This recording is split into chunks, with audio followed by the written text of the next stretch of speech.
My name is Jennifer, and at 28 years old, my family ignored me for years. At Thanksgiving, I casually mentioned my 150 million fortune. My sister's jaw dropped, and my dad just stared in silence. If you have ever felt betrayed by the people who should have been your biggest supporters, let me know where you are watching from. I learned how to be invisible when I was 9 years old. That was the year my sister Sophie turned 18 and she received her first automobile, a shiny new BMW wrapped in a large red ribbon in our driveway. I watched from my bedroom window as she shrieked and danced up and down, hugging our parents as the neighbors came to congratulate them on raising such a wonderful daughter. Nobody saw me standing there in my secondhand sweater and thrift shop slacks. Sophie was the golden kid since she was born. She was 7 years older than me and arrived while my parents were still youthful and ambitious, believing they could shape the perfect daughter. By the time I arrived, I believe I was more of an accident than a plan. The zeal had faded off. The baby books remained empty. After my first birthday, the photo book was no longer updated. My parents had a modestly successful insurance firm in Connecticut. We were not wealthy, but we were comfortable, or at least Sophie was. She went to Westfield Academy, a private institution that cost more per year than most people's automobiles. I went to Franklin Public School, which was 3 blocks from our house and had ceiling tiles that leaked when it rained, and textbooks with copyright dates from the 2000s. When I questioned why Sophie got to go to private school when I didn't, my mother gave me a look like I was asking why the sky was blue. Sophie requires more stimulus. Sweetheart, she is talented. You're doing very great where you are. Fine. That term tormented me as a youngster. Sophie was extraordinary, smart, and bound for greatness. I was okay. Sophie's 17th birthday present was a vacation to Paris with our parents. For mine, I spent $30 on a grocery store cake. I bought a secondhand graphing calculator for school because mine had broken, and I knew better than to ask for a replacement. Initially, I was not bitter about the inequity. I was too young to realize what was going on. I figured this was how families functioned. Some students got more because they deserved it. I assimilated that thinking until it became a part of my personality. But I also developed something my sister never had: ingenuity. While Sophie was having French and violin lessons, I was training myself to code using library books and free internet courses. While she spent her summers at pricey camps in the Adirondacks, I worked at a small grocery store and saved every dime. While she was deciding which Ivy League school she would go, I was applying to state. I was accepted into the University of Institutions and praying for scholarships, Connecticut on a full academic scholarship. My parents treated me to supper at Applebee's to celebrate. When Sophie was admitted to Yale and my parents paid full tuition, they had a garden party for 50 people, complete with a catered buffet and a champagne toast. I ate 3 sliders and left the party early. Nobody noticed. College became my escape route. I double majored in computer science and mathematics, worked 2 part-time jobs, and spent my leisure time honing my talents. Most of my vacations were spent away from home. I told my parents I was busy with job or studies, which was true, but really I couldn't stand watching Sophie return home to fanfare and joy while I got sidetracked with, "Oh, you're here too." During my junior year, something snapped. To supplement my income, I've started working as a freelance developer, creating websites and applications for small businesses. One of my clients reported that their organization was having inventory management issues and was wasting thousands of dollars due to inefficient supply chain tracking. Over the Christmas break, I created a solution for them. It was tough, but it worked. They paid me $6,500, which was the most money I'd ever seen at once. But here's what was important: they informed others about it. Within 6 months, I had 10 organizations requesting comparable solutions. I reduced to part-time student status and focused entirely on developing better, more complicated software. I slept 4 hours a night, lived off ramen and coffee, and programmed till my fingers ached. The software evolved. I dubbed it Supply Sync, and it grew into something far greater than I could have imagined. A full supply chain management platform capable of integrating with current systems and providing real-time statistics. I was 21 years old and ran a real technology firm from my dorm room. I earned my bachelor's degree at the age of 22. Sophie had graduated from Yale the previous year and was working at a top marketing business in Manhattan, living in an apartment that our parents had helped her acquire. They were quite proud. They would exhibit images of her corner office as if they had created it themselves. I was still invisible. They were aware that I had graduated and that I was working with computers, but they were uninterested in the facts. When I tried to explain what SupplySync accomplished, my father would graciously nod and shift the conversation to Sophie's recent client presentation. So I stopped trying to explain. There was one occasion, however, that nearly destroyed my determination to remain silent. I was 23 and I went home for Easter, which was one of the few occasions I had made the journey. Sophie had recently become engaged to her first fiancé, a lawyer named Ethan, whom my parents admired. The engagement lasted 8 months until he cheated on her. But that day, she was flaunting her ring to everyone who came through the door. I had just signed my second large contract for $300,000, which would allow me to recruit 5 additional workers. I was unable to suppress my enthusiasm. Over supper, I tried again. "I have some good news," I announced during a gap in the Sophie worship session. Mom glanced at me with mild interest. "Oh, did you meet someone, honey?" "No, it's for work. I recently signed a major customer." "The contract is wonderful, dear," Dad said, without glancing up from his phone. "Sophie, your mother and I were thinking we should have an engagement party here at the house. Maybe rent a tent for the backyard." Sophie shrieked, and the discussion changed completely. I excused myself, went upstairs to my childhood bedroom, which had been converted into Sophie's gift wrapping station, complete with rolls of expensive paper and elaborate bows, and called my business partner, Olivia. My news was dying in my throat as I watched them plan a party for a relationship that would not even last a year. She had been with me since the beginning, a bright developer I'd met through a coding forum. "They don't care," I told her, sitting on the floor, surrounded by Sophie's wedding preparation supplies. "Then stop telling them," Olivia answered simply. "Jennifer, you don't need their approval. Build your empire. Let the art speak for itself." That talk altered everything. Olivia was correct. I'd been looking for crumbs of recognition from people who would never see me as anything more than Sophie's forgettable little sister. From that point forward, I channeled every ounce of hurt, dismissal, and forgotten moment into creating something undeniable. At 23, I got my first major contract, a regional logistics company that paid me $250,000 to implement SupplySync throughout their entire operation. I hired my first 2 employees, both brilliant developers I met online, who believed in what we were building. At 24, a national retailer signed on, then another, and another. At 25, I had 47 employees and $7 million in annual revenue. At 26, a venture capital firm offered me $18 million for 30% of the company, which I reduced to 20% for $12 million. My lawyer nearly had a heart attack at my confidence, but I understood what SupplySync was worth. I could have informed my family then, and I could have turned up at Christmas with news of my achievement, proving that I was more than simply okay. But something stopped me. Perhaps pride. Maybe it was the memory of every dismissive comment, every forgotten birthday, every time I'd been an afterthought in my own family. But I wanted to see how far I could go while they weren't looking. I wanted to build something so undeniable that they'd have to see me. So I stayed quiet, lived modestly in a small apartment in Boston, drove a Honda Civic, and kept building. At 27, SupplySync went international. We signed contracts in Canada, Mexico, and the United Kingdom, and revenue reached $25 million. I moved into a nicer apartment, but nothing flashy, and bought a nicer car, a Lexus, but kept the Honda too. When I was 28, the acquisition offers began to come in from tech behemoths who wanted to absorb SupplySync into their empires, offering exorbitant sums of money. I turned them all down because this was mine, and I wasn't ready to give it up.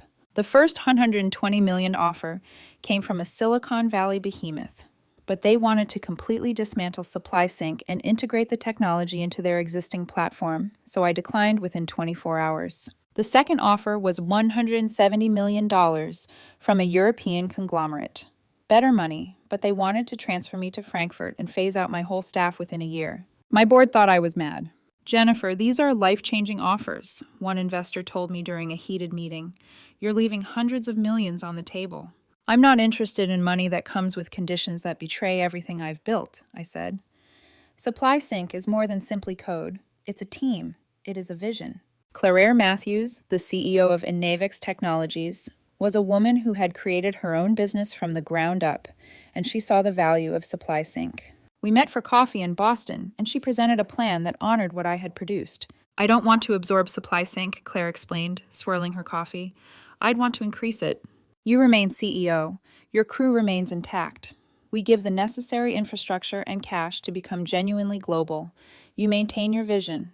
We give you the resources to make it bigger than you ever could alone. I listened to her pitch for 2 hours, and by the end, I knew this was different. The negotiations took 3 months, and my lawyers and their lawyers argued over every detail.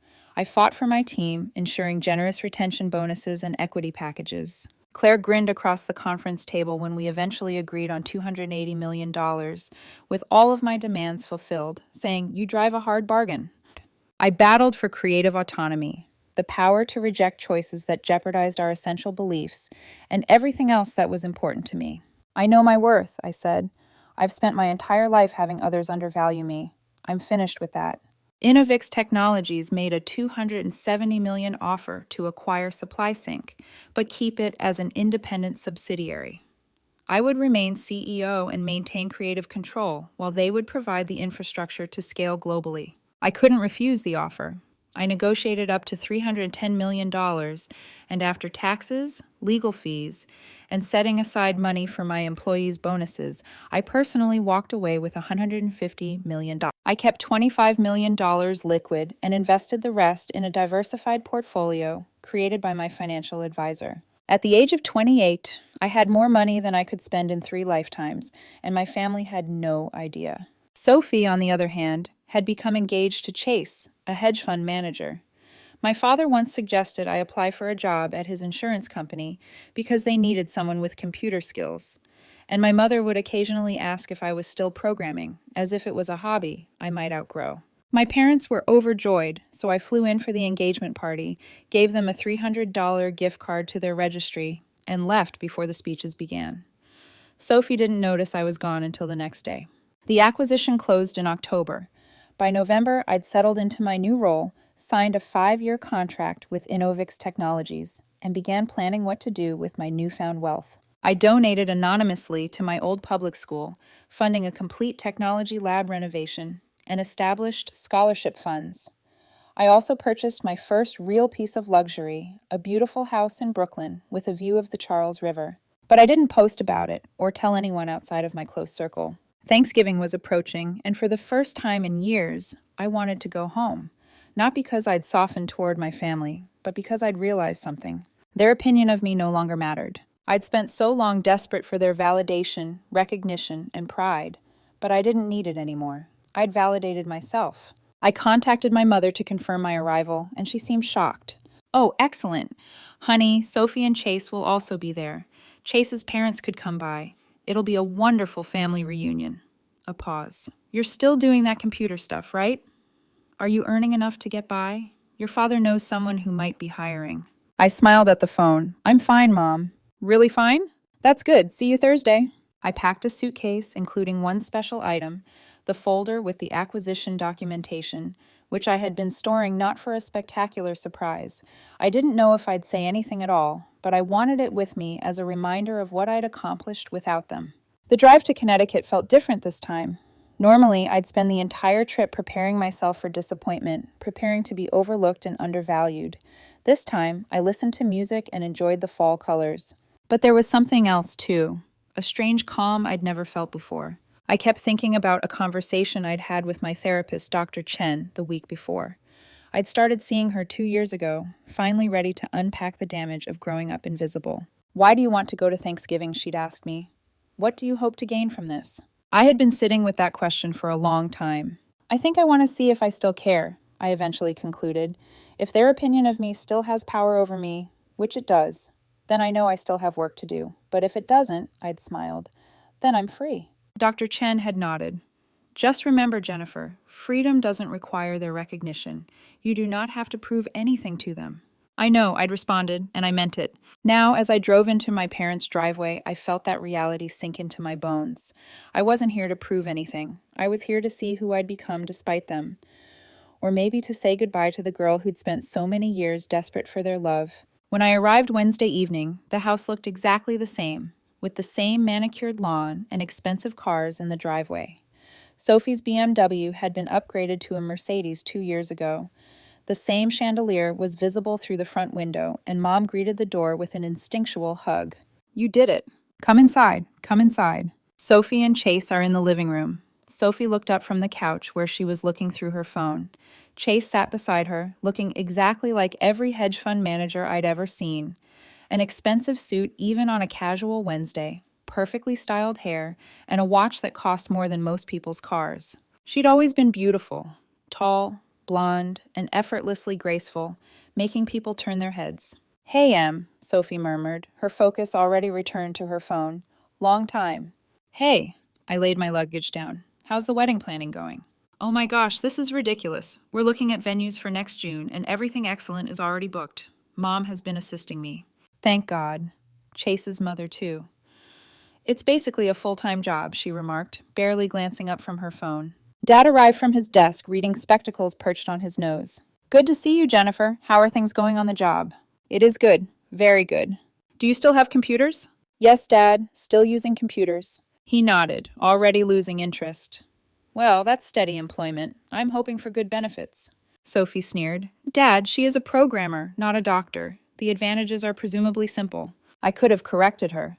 I might have highlighted that my benefits package at Innovix Technologies included complete health care, unlimited PTO, stock options, and a personal financial advisor.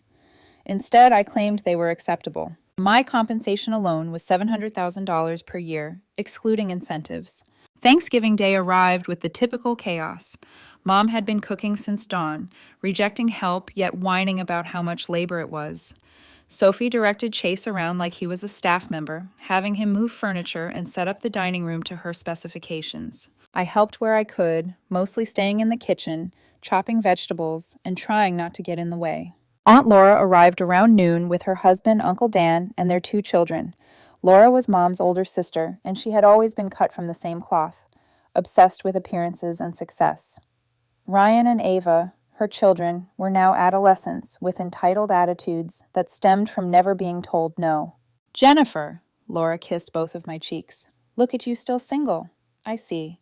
Do not worry, honey. The proper guy will come along. You simply need to put yourself out there more. Maybe try one of those apps." "I'm not really looking right now," on Laura. "Oh, nonsense. Everyone's looking. You don't want to end up alone, do you?" She turned to Sophie. "Now, Sophie, tell me everything about the wedding. I want all the details." I retreated to the kitchen. Dinner was called at 3 p.m. We all gathered around the extended dining table, Mom and Dad at the heads, Sophie and Chase on one side with Laura's family, and me squeezed in between Ryan and Uncle Dan on the other side. Dad remarked grace. We passed dishes. Conversation began, and as usual, it concentrated on Sophie. There was turkey, stuffing, mashed potatoes, green bean casserole, and canned cranberry sauce that no one ate. "So, Chase," my dad began, "Sophie tells me you just got promoted." Chase grinned modestly. "Yes, sir. Managing director. It's a significant step up." "That is fantastic. You two are actually creating a life together. I'm very proud." Dad smiled at them. "Thank you, Mr. Reed. We are very excited about the future." Sophie grasped Chase's hand. "We're searching for properties in Westchester with at least 5 bedrooms and a decent school district. We hope to start a family in a few years." Mom absolutely sparkled. "Oh, Sophie, that's fantastic. You're going to be a lovely mommy." I felt a shift inside me as I observed this encounter. There was no envy or grief, just an anthropological wonder. I studied my mother's face as she gazed adoringly at Sophie, trying to remember if she'd ever looked at me that way, but I couldn't recall a single instance. Dad was beaming at Chase as if he'd personally selected him from a catalog of perfect sons-in-law. "You have a good head on your shoulders, son. Sophie is blessed to have you."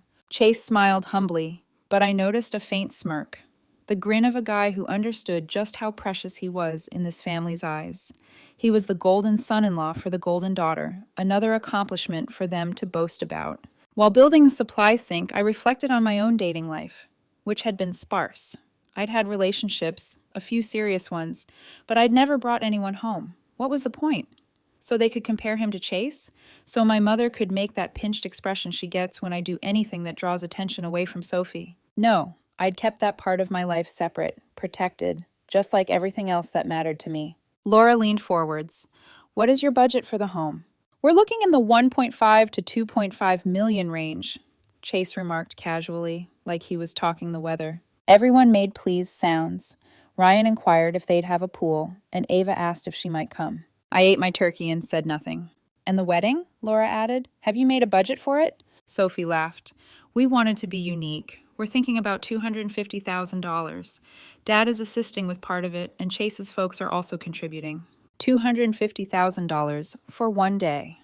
I considered the scholarships that money could finance and the lives it might alter, but I kept that notion to myself. You deserve it, sweetheart, she added. It's your special day. Sophie's wedding, Sophie's future house, Sophie's work, Chase's advancement, their wonderful life together. I might have easily been a piece of furniture. Uncle Dan, to his credit, ultimately reached out to me. So, Jennifer, how about you? How is your work going?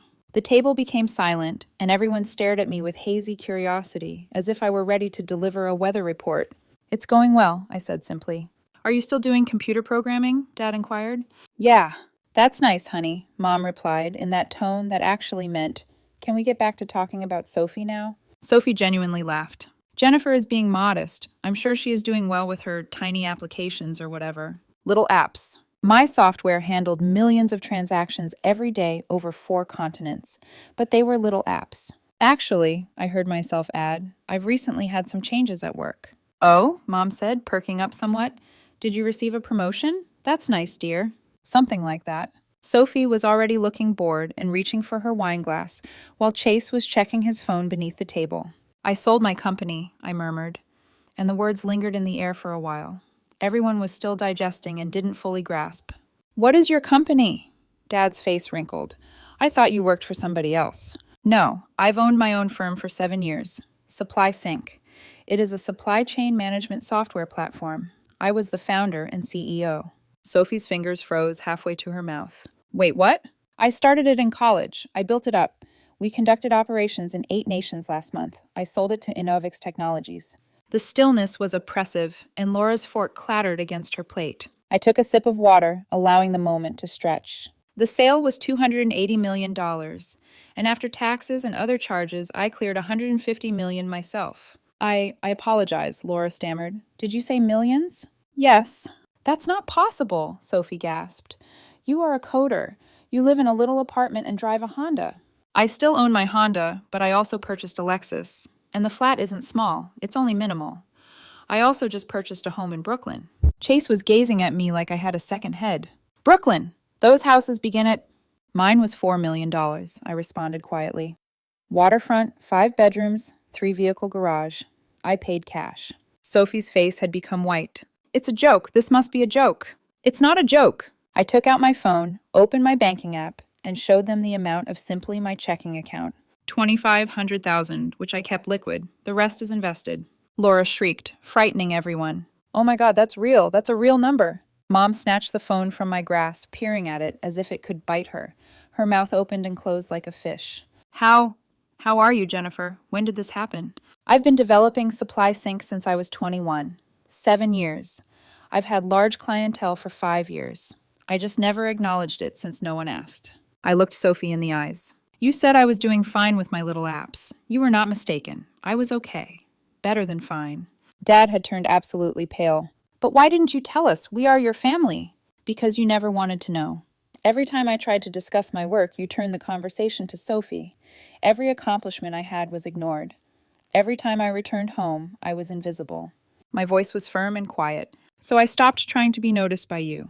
I created something magnificent without your approval, aid, or even your notice. Sophie smacked her fingers against the table. You made us believe you were struggling. You made me feel sad for you. Have you felt sorry for me, Sophie? Really? I chuckled without amusement. You never thought about me at all. We would have helped you if you'd needed it. I've never needed it. That is the point. While you were getting everything handed to you, the private school, the cars, the trips, the money for Yale, I was working on something real. I worked 80-hour weeks. I taught myself everything. I earned every single dollar. Chase was feverishly texting on his phone, plainly glancing at me. His eyes widened. Holy. She's speaking the truth. Jennifer Reed, the founder of Supply Sync. The transaction generated headlines. It is all here. Forbes described her as one of the most successful female tech entrepreneurs under 30. Laura grabbed his phone and hastily read. There are pictures. Jennifer attends conferences. Jennifer met with, oh my God, is that the governor? Mom was weeping now, mascara dripping down her cheeks. Jennifer, love, why are you keeping this from us? We are your family. We love you. Do you? The question came out sharper than I had intended. Did you love me when you neglected my birthday 3 years in a row? Did you love me when you spent $200,000 on Sophie's schooling while giving me nothing? Did you adore me when I returned home for Christmas and you didn't have a stocking for me because you forgot I was coming? That's not fair, Dad remarked softly. Isn't it? Name one aspect of my life, one item that is not related to my profession. Name my best pal. Name my favorite meal.